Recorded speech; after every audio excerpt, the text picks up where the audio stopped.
Let's now speak with Lynda Tran. She's a former senior advisor to then Transportation Secretary Pete Buttigieg.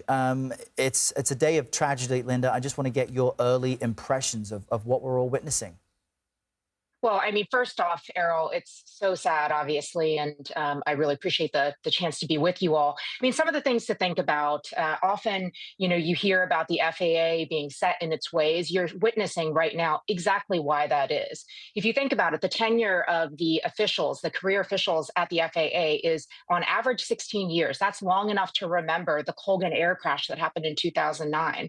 And there are people that have been there 30, 40, 50 years who remember the legacy of TWA.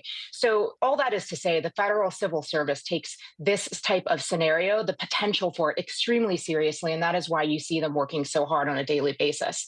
At this juncture, you're seeing a lot of information coming at us fast and furiously. I just want to stress that it is far too early to figure out who is to blame and what is to blame.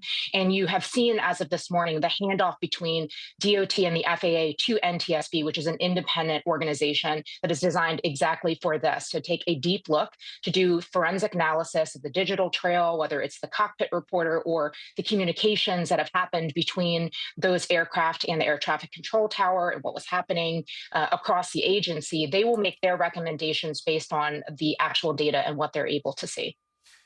Great points made all around there. So what should we be looking to as we continue to analyze every aspect of this? As I just reported, we may hear from the NTSB, which is leading this probe, at 2 p.m. this afternoon. But in the meantime, you've got all these relatives of victims devastated, desperately trying to get in contact with the airline, get to the location, and they too will be demanding answers, in addition to Congress people who fly in and out of this airport every day. So where should we all be focusing our attention?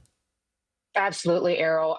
I mean, unfortunately, the main message here is not to jump to conclusions and, unfortunately, to preach some patience, because what we don't want to do is to have any big sweeping statements about what exactly happened before all of the data are available. My understanding is the airline and the facility itself has been trying to keep in close contact with the various victims' family members to make sure that they have live and relevant information as it comes in.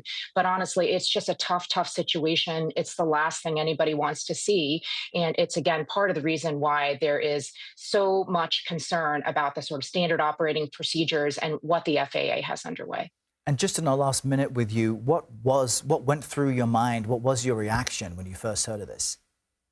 I mean, look, Errol, DCA is a very, very different airport than all of the others in the country. It has this older infrastructure, incredibly short runways.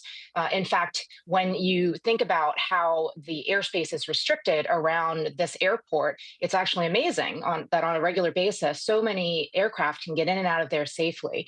My heart goes out to the family members.